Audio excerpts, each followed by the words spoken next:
Look at Leviticus 10.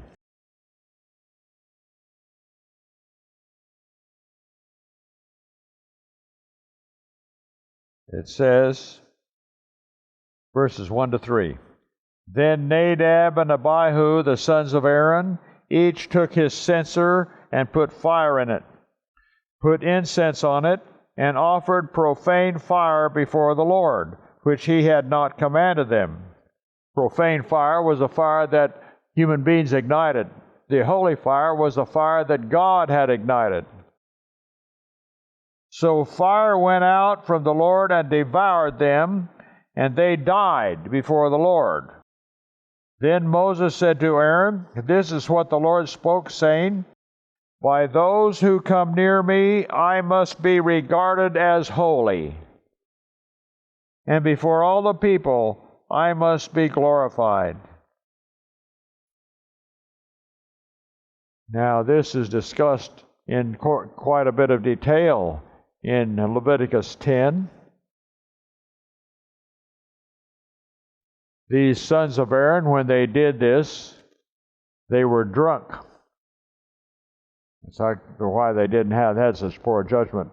And so when that happened, it's in many other places in the Bible, but when that occurrence happened, the Lord commanded the leaders of His people were never to become intoxicated. That's an interesting thing that Christians today don't even consider this. Look at it. Look at verses 8 to 11.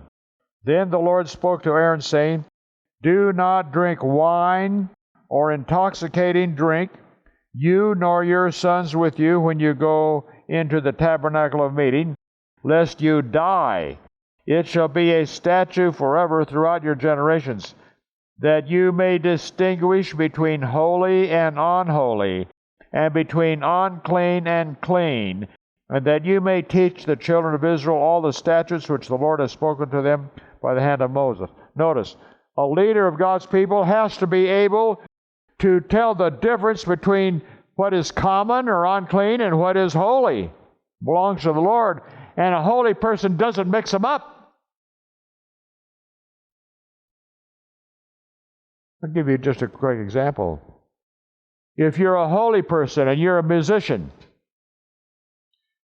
and you give a concert, you will not sing both secular music and religious music. That's mixing holy things with common things. I didn't say, the Bible doesn't say that it's wrong to sing any secular song, but you don't mix up secular songs with religious songs. You don't mix up songs that are holy and are dedicated to God and His service with secular songs written about things of this world. You don't mix those up together. You bring a curse on yourself.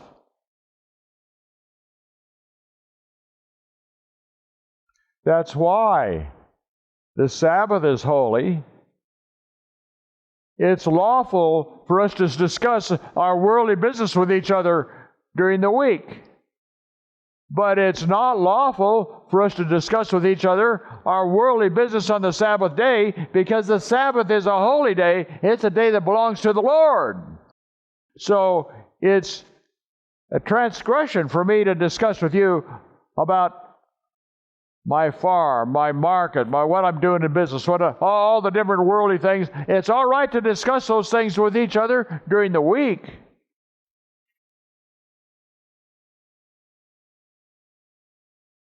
We have 6 days to do common earthly business. Everybody has worldly business that they have to do. And we will have to do worldly business, Ellen White says, as long as we're in this world. But we don't do those things on the Sabbath, because that would be mixing common with sacred. The common is fine during the 6 days of the week, but it's not fine on the Sabbath, because the Sabbath is holy. It belongs to the Lord. It doesn't belong to me. So, a holy person does not mix up common things and holy things. He has to do common worldly business, but he doesn't do that on holy day. On a holy day, he does the Lord's business. And that includes not just what you say and do, it includes your thoughts. I have given a little study to this, and let me tell you what I found by experience and experiment. You do not, if you're like me, and you probably are, because you're a human being, you do not concentrate your mind on worldly business right up until 1 minute before the sun goes down, and then you just switch over. It doesn't happen that quick. It takes a little time to shift gears so that you're putting all worldly business aside, and now you're going to concentrate on something else. That's why Ellen White says, and I try to do this, I'm not saying I'm perfect. She says before the Sabbath comes that books and papers that are dealing with the worldly business that we all have to deal with during the week, we should put those where our eye won't rest on that on the Sabbath, our eye won't see all this advertising, because that will distract our minds from what is holy to what is worldly, and I don't want to be distracted on the Sabbath. So before the Sabbath comes, I'm going to have all my worldly business laid aside, so that on the Sabbath day, I am not cumbered with whatever perplexities of worldly business I might be dealing with during the week. And if we do that, the Lord will give to us a wonderful refreshment of spirit on the Sabbath day, and we will be prepared to face the perplexity of worldly business in the next week when we need to do so.